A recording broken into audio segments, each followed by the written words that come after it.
تو وائلنس کی ضرورت نہیں ہے, بلکہ ساتھ میں بیٹھ جائیں, چائے پی لیں اور ساتھ میں ایک دوسرے کے ساتھ ڈسکس کر لیں.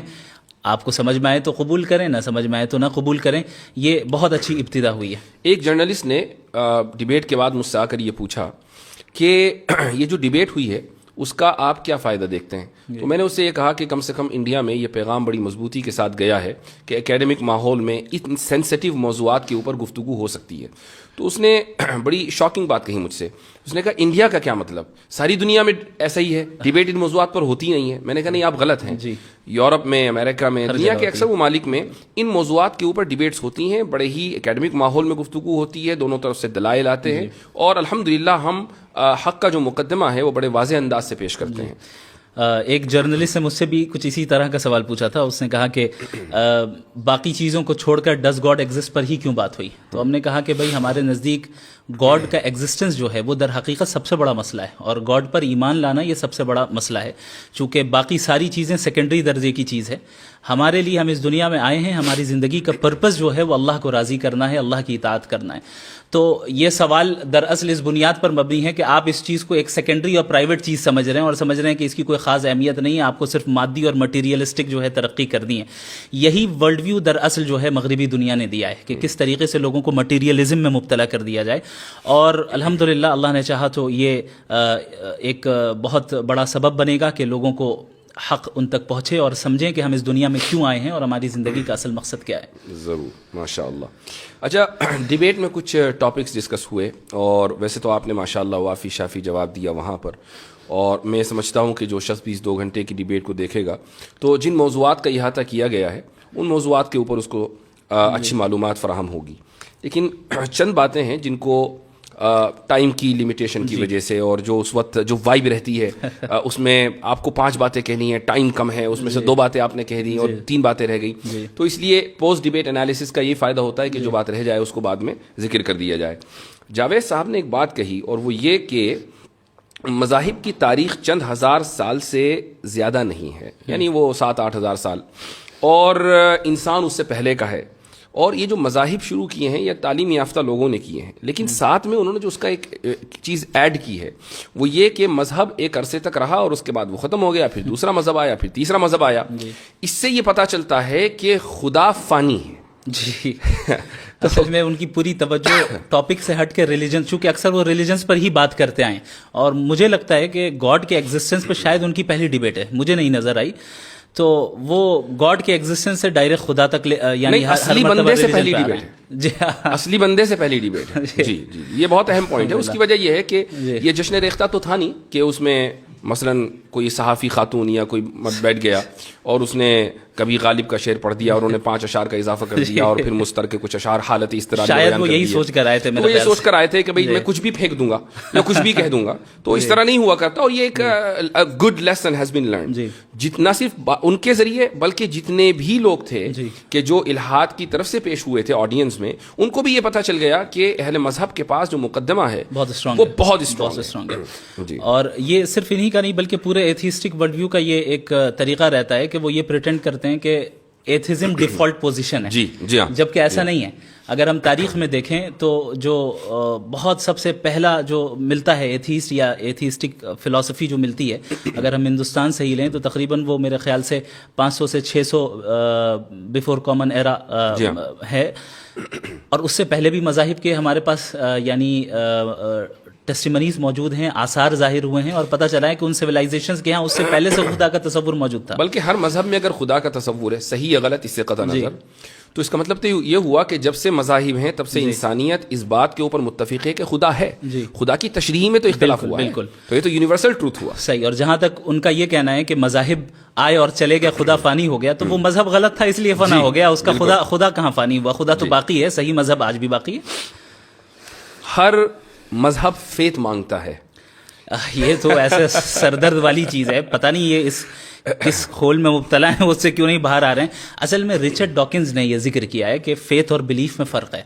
فیتھ وہ ہے جو ارریشنل ہو اور اس کے پیچھے ایویڈنس نہ ہو, اور بلیف یہ ہے جو ایویڈنس بیسڈ ہو, ریشنل ہو, اور خود آپ ایکسپیرینس کر سکتے ہو. تو وہ ان کا اپنا ہے بھی نہیں, انہوں نے وہاں سے لیا اور اس پہ ان کو پورا فیتھ ہے. جی ہاں, اس پہ وہ غور نہیں کر رہے ہیں کہ صحیح ہے کہ نہیں ہے. جی ہاں. تو وہ ہمیشہ سے ہر ڈیبیٹ میں یہی کہتے ہیں, اسی لیے میں نے ان کو واضح کیا کہ بھائی فیتھ صحیح بھی ہو سکتا ہے, غلط بھی ہو سکتا ہے. آپ جو ڈیفینیشن فیتھ کی بیان کر رہے ہیں وہ بلائنڈ فیتھ ہے, اس کو تو ہم بھی نہیں مانتے ہیں.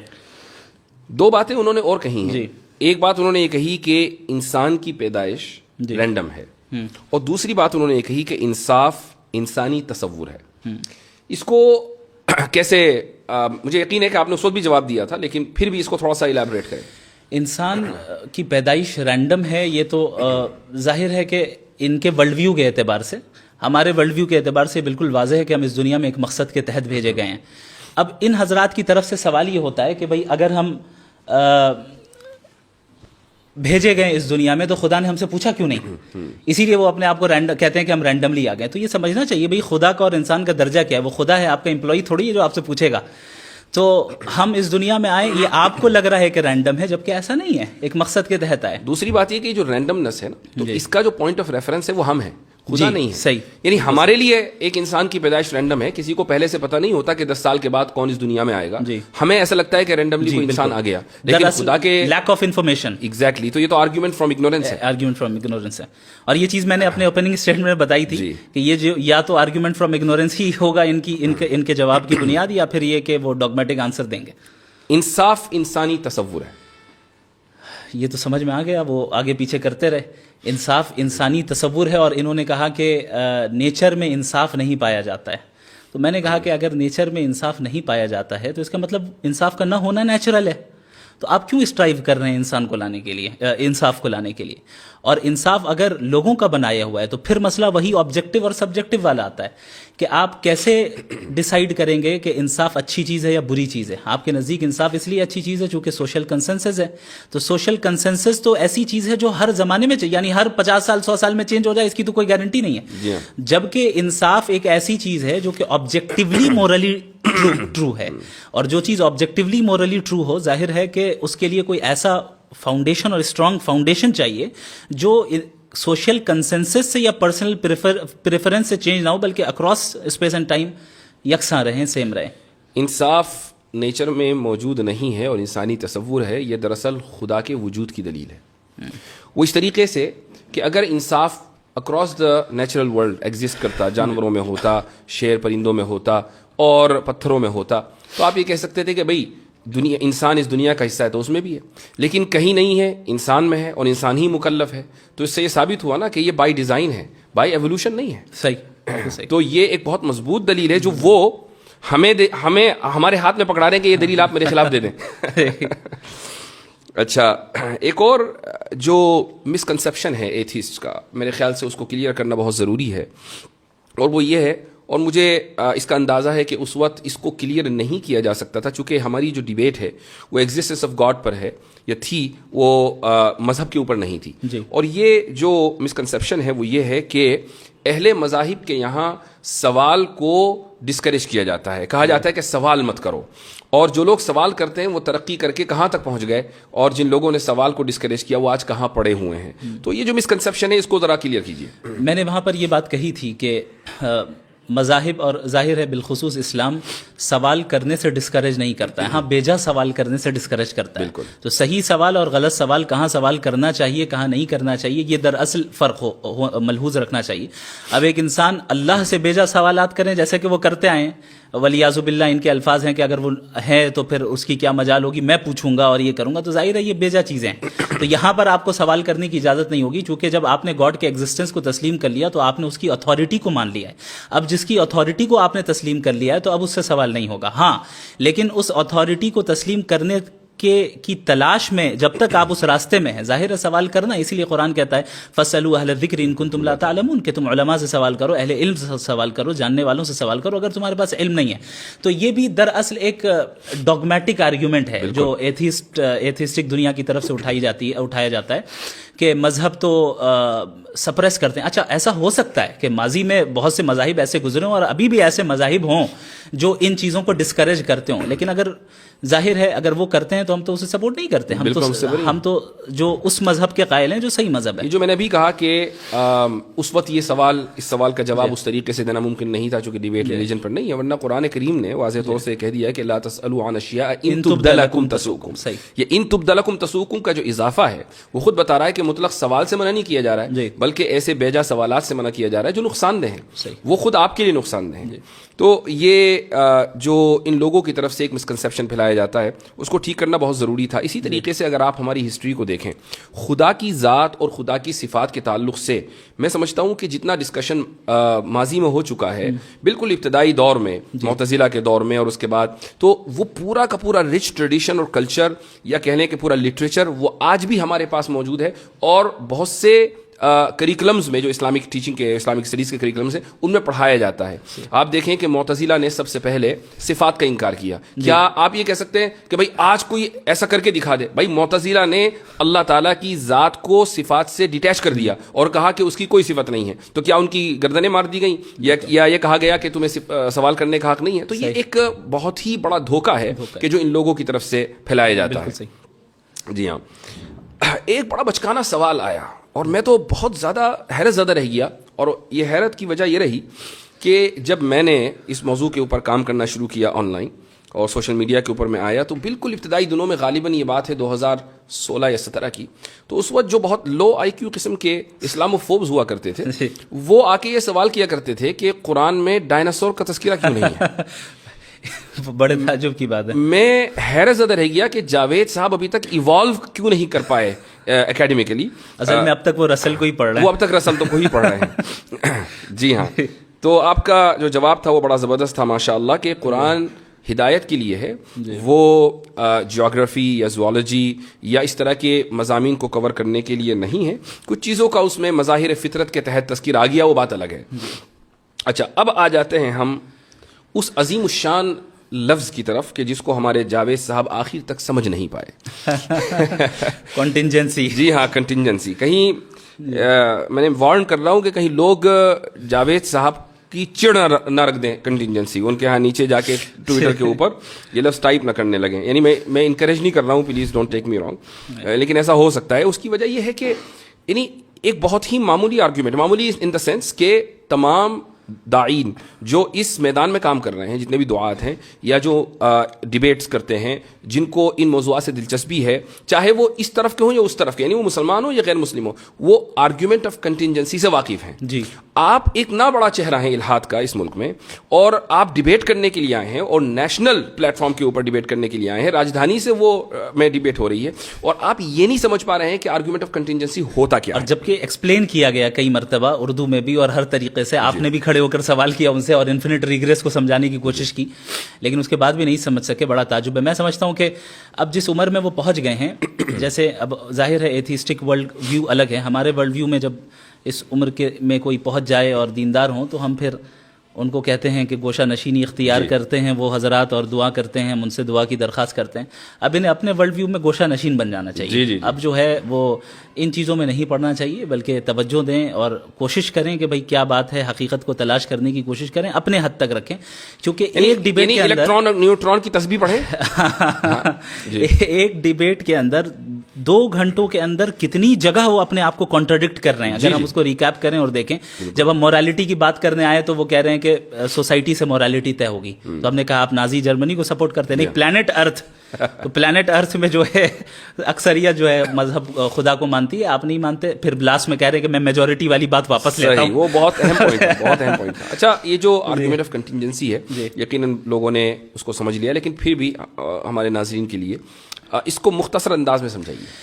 دیکھیں, اس کائنات کی ہر چیز کنٹینجنٹ ہے. اس کا مطلب یہ ہوتا ہے کہ یہ ایگزسٹ کر بھی سکتی تھی اور نہیں بھی کر سکتی تھی, یعنی اس کا ایگزسٹ کرنا کوئی نیسیسری چیز نہیں تھی. اور اگر ایگزسٹ کرتی تو ڈفرینٹ لاز کے ذریعے بھی کر سکتی تھی. یعنی ابھی جو لاز آف نیچر چل رہے ہیں, ہو سکتا ہے کوئی اور لا آف نیچر ہو. علم کلام کے طلباء کے لیے اضافہ کر دوں, اسی کو ممکن الوجود کہا جاتا ہے. ممکن الوجود عدم ہو سواء. جی, تو جو ممکن الوجود ہوگا, جو کنٹینجنٹ ہوگا, وہ ظاہر ہے کسی اور کے اوپر ڈیپینڈڈ ہوگا اپنے ایگزسٹنس میں.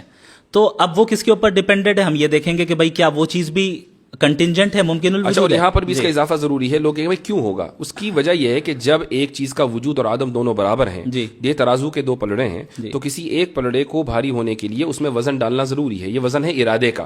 تو کسی نہ کسی نے تو ارادہ کیا ہوگا نا، کہ جس نے عدم پر وجود کو ترجیح دی ہوگی، اس لیے کنٹینجنسی ہے. جی آگے بولیے. تو یہاں سے عقلی طور پہ لاجیکلی ہم اس نیسیسری بینگ تک پہنچتے ہیں جو واجب الوجود ہے، یعنی جس کا ایگزسٹ نہ کرنا ناممکن ہے، چونکہ اگر وہ ایگزسٹ نہ کرے تو ظاہر ہے یہ ساری چیزیں وجود میں نہیں آ سکتی.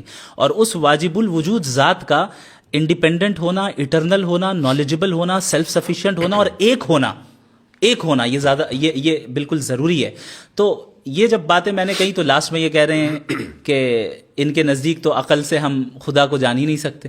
یعنی یہ کانٹرڈکشن ہے. یعنی پورا آرگیومنٹ اس پہ تھا کہ عقل کے ذریعے ہم خدا کے ایگزسٹنس کو کیسے جانیں، اور آپ وہ نہیں سمجھ پا رہے ہیں، اور اخیر میں کہہ رہے ہیں آپ تو کہہ رہے ہیں کہ عقل سے ہم سمجھ نہیں سکتے.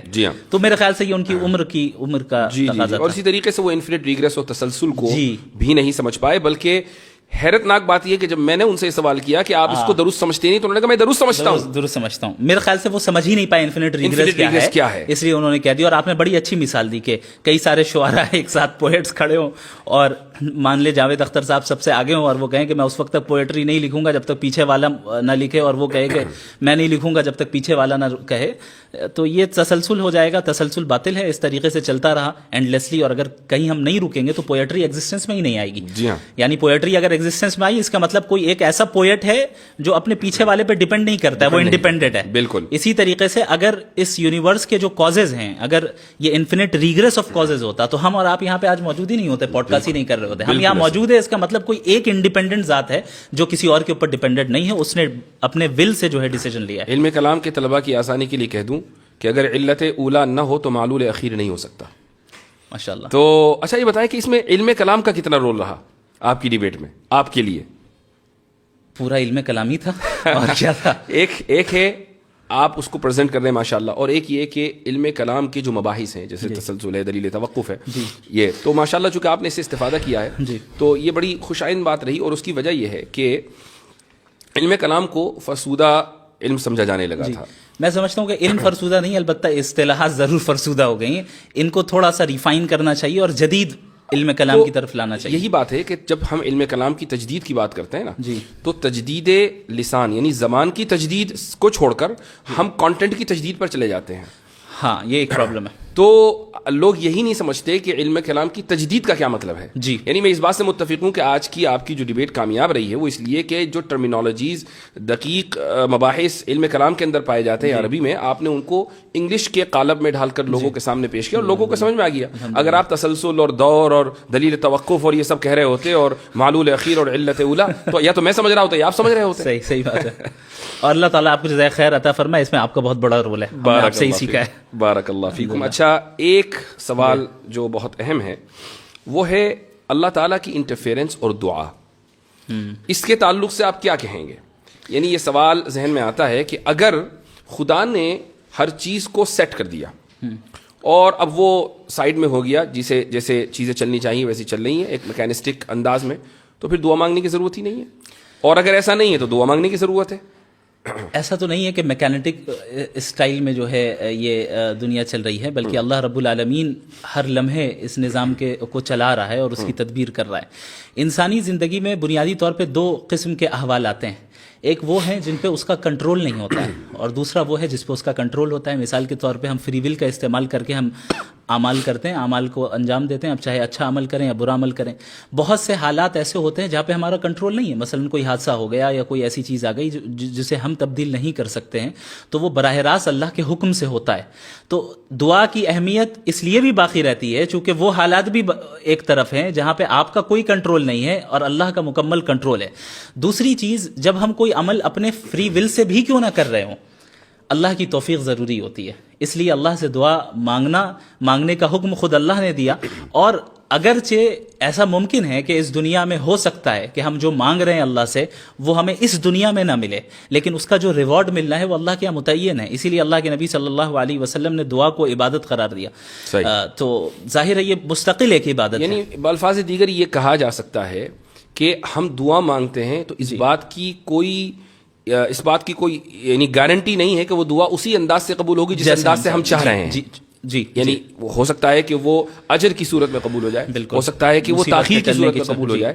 ایک بات. دوسری بات یہ بھی ہے کہ ہمیں کیا معلوم کہ دعا کس انداز سے قبول ہوگی, یعنی ہمارا کام تو دعا مانگنا ہے, وہ آل وائز ہے, ہم آل وائز نہیں ہیں. جی. تیسری بات یہ ہے کہ ایک بات شرح عقائد میں لکھی ہوئی ہے, میں تمام لوگوں کے ساتھ اس کو شیئر کرنا چاہوں گا. یہ مبحث وہاں آیا ہے اور اس میں تفتازانی یہ فرماتے ہیں کہ وہ ایک حدیث ہے جس کے تحت یہ کلام ہے کہ لا يرد القدر الا الدعاء, کہ تقدیر کو صرف دعا بدلتی ہے. اب یہاں سوال یہ ہوتا ہے کہ کیا دعا سے واقعی تقدیر بدل جاتی ہے؟ تو اس کا جواب انہوں نے یہ دیا ہے کہ مثلا ایک انسان ہے اور اس نے دعا, اللہ تعالیٰ کے علم میں یہ بات ہے کہ یہ دعا مانگے گا اور دعا مانگ کر فلاں کام ہوگا. یہ دعا بھی چونکہ عبادت ہے, تو اگر یہ دعا مانگے گا نیکی کی تو اس کی عمر 60 سال ہوگی, اور دعا نہیں مانگے گا تو اس کی عمر 40 سال ہوگی. لیکن چونکہ اللہ کے علم میں ہے کہ دعا مانگے گا تو ہر حال میں دعا مانگتا ہے, تو دعا نہ مانگنے کے لیے جو ایلیجیبل عمر ہے دعا نہ مانگنے کی صورت میں وہ 40 سال ہے, اور مانگنے کی صورت میں جو ایلیجیبل عمر ہے وہ 60 سال ہے. اور یہ دونوں چیزیں اللہ تعالیٰ کے علم میں ہیں. تو وہ یہ ساری چیزیں, یعنی اس سے جو میں نے اضافہ کیا ہے بتانے کا مقصد یہ ہے کہ یہ جو مباحث آج کانسٹیٹیوشن کلب میں ڈسکس ہو رہے تھے, یہ تو تفتازانی نے 1000 سال پہلے لکھ دی ہے نا. بات یہ ہے کہ ہمارے جو طلباء ہیں, اساتذہ ہیں, میں ان کی طرف ان کی توجہ اکثر و بیشتر اس طرف مبذول کراتا ہوں کہ آپ کے پاس ایک مضبوط علمی روایت ہے, اس مضبوط علمی روایت کو صرف پیش کرنے کا سلیقہ چاہیے, بالکل اس کے علاوہ اور کچھ نہیں. ایک اور لاسٹ پوائنٹ میں ذکر کروں گا اور اس کے بعد انشاءاللہ اپنی گفتگو کا اختتام کرتے ہیں. ملحدوں سے ایک سوال ضرور کیا جانا چاہیے کہ بھائی یہ کیا وجہ ہے کہ انسان ہی کے اندر اتنا شعور آیا ہے کہ وہ if then یعنی if A then B کا سوال کرتا ہے. یہ سوال گھوڑا, گدھا, بکرا یہ سب کیوں نہیں کرتے؟ جبکہ ڈاروینین ایوولوشن کے قائل ہیں, ڈاروینین ایوولوشن کے قائل ہیں, سب کا ایوولوشن ہوا ہے. تو کہیں گے نہیں, اصل میں وہ انسان کے اندر جو نیورونز ہیں, نیورو سیلز ہیں, وہ زیادہ ہیں. تو اگر یہ دیکھا جائے تو بھئی ہاتھی کے اندر زیادہ ہیں. وہ کہیں گے نہیں, اصل میں فرنٹل لوب میں جو نیورو سیلز ہیں نا وہ زیادہ ہیں. تو ٹھیک ہے, یہ آپ نے کیسے کا جواب دیا نا, آپ نے کہا اس لیے شعور ہے کہ اس کے فرنٹل لوب میں نیورو سیل زیادہ ہیں. میں پوچھتا ہوں کہ کیوں زیادہ ہیں؟ کیوں کا جواب سائنس کبھی نہیں دے سکتی, وہ میکینزم کو ہی بتاتی ہے. جی ہاں. تو چلیں مفتی صاحب, بہت اچھا لگا. ایک چیز اور ہے جس کا ذکر میں کروں گا جو نظر آیا کہ, اور صرف انہی کے ساتھ نہیں, اور بھی جو دیگر ایتھیسٹ ہیں, وہ یہ ہے کہ جب ان کے پاس کوئی لاجیکل آرگیومنٹ نہیں ہوتا ہے فوراً ایموشنل آرگیومنٹ پہ آ جاتے ہیں. آپ نے دیکھا کہ کیسے غزہ کے مسئلے کو انہوں نے پوائنٹ ذکر کرنا بہت ضروری تھا. جی ہاں. تو پوری ڈیبیٹ میں ان کے پاس کوئی جواب نہیں رہا. اب وہ ایموشنلی جو ہے لوگوں کو ٹریگر کرنے کی کوشش کرنے لگے کہ بھئی غزہ میں اتنا قتل ہو رہا ہے اور یہ ہو رہا ہے اور وہ ہو رہا ہے. میں نے ان سے یہ سوال کیا کہ بھئی اگر بالفرض مان لیں کہ یعنی خدا نہیں ہے, تو آپ بتائیے کہ پھر اس کے ظلم کا اور ان کی سفرنگ کا کیا ہوگا, اور آپ کیسے ایول کو ڈیفائن کرتے ہیں؟ اب وہاں جا کے ان کے پاس کوئی ڈھنگ کا جواب نہیں رہا, چونکہ آبجیکٹیولی ایول کا موجود ہونا بھی در حقیقت خدا کے ہونے کی دلیل ہے. باقی ہمارے ورلڈ ویو کے اعتبار سے ہم اس دنیا میں ٹیسٹ کے لیے آئے ہیں, ہمارا امتحان ہو رہا ہے, ہماری آزمائش ہو رہی ہے. کیا صحابہ کرام نے قربانیاں نہیں دیں؟ جس طرح آج غزہ کے مسلمان قربانی دے رہے ہیں, صحابہ نے بھی دی, اور تاریخ اسلامی میں سب نے دی. اور الحمدللہ ابھی بھی جو غزہ میں شہید ہو رہے ہیں وہ دین سے دور نہیں ہو رہے اور دین سے قریب ہوتے چلے جا رہے ہیں. صحیح بات ہے. جی. اچھا, یہ لوگ یہ سمجھ رہے ہیں, بہت سے لوگ یعنی ملحدین میں سے, کہ بھئی آپ نے غزہ کی جو جینوسائیڈ ہے اس کو جسٹیفائی کر دیا. یہ اصل میں ان کا اسے کہتے ہیں اسٹرامین فیلیسی. جی. کہ جہاں where you misrepresent your opponent. جی ہاں, آپ اپنے سامنے والے کو مس ریپرزینٹ کرتے ہیں. بھائی ہم سے زیادہ اور کون امپیتھی رکھے گا غزہ والوں سے؟ آپ تو ایک ملحد ہیں, ایک ہی ایتھیسٹ ہیں, آپ کے پاس تو موریلٹی کی کوئی بنیاد ہی نہیں ہے, آپ تھوڑی رکھیں گے. یعنی ان کا جو پورا آرگیومنٹ ہے غزہ کے تعلق سے وہ اس مفروضے کے اوپر مبنی ہے کہ چونکہ اللہ تعالیٰ قادر مطلق ہے, پوائنٹ اے. پوائنٹ بی, چونکہ آپ دعا مانگ سکتے ہیں. پوائنٹ سی, تو آپ دعا مانگ کے رکوا دیں. یہ کیوں نہیں کروا رہے ہیں؟ یہ تو سمجھ رہے ہیں کہ آٹومیٹک جیسے بٹن کو دباتے ہیں ویسے ریموٹ کی طرح اللہ کام کرے, ولیعذ باللہ تعالی. پوائنٹ اے قادر مطلق ہے, اس میں کوئی شک نہیں ہے. پوائنٹ بی ہم دعا مانگتے ہیں, اس میں کوئی شک نہیں ہے. لیکن پوائنٹ سی کہ ہم دعا مانگ کر کام کروا دیں, ان دو شروع کے مقدمات اور تیسرے مقدمے میں کوئی تلازم نہیں ہے. صحیح. اللہ اس وقت کرے گا جب وہ جانتا ہے کہ بہتر ہو, اور جب وہ کرنا چاہے گا ہمارے اعتبار سے نہیں کرے گا. بالکل. ماشاء اللہ. ایک مرتبہ پھر آپ کے توسط سے پوری امت کو مبارکباد. جزاکم اور اللہ یہ خیرا. ایک بہت بڑا دن ہے اور بہت بڑا ایونٹ ہے. الحمدللہ. اور الاسلام یعلو ولا یعلى علیہ وقل جاء الحق وزهق الباطل ان الباطل كان زهوقا. جزاكم الله خير بارك الجزاء. الله فيكم. بل نقذف بالحق على الباطل فيدمغه فإذا هو زاهق ولكم الويل الويل مما مما تصفون. تصفون. جزاكم الله خيرا.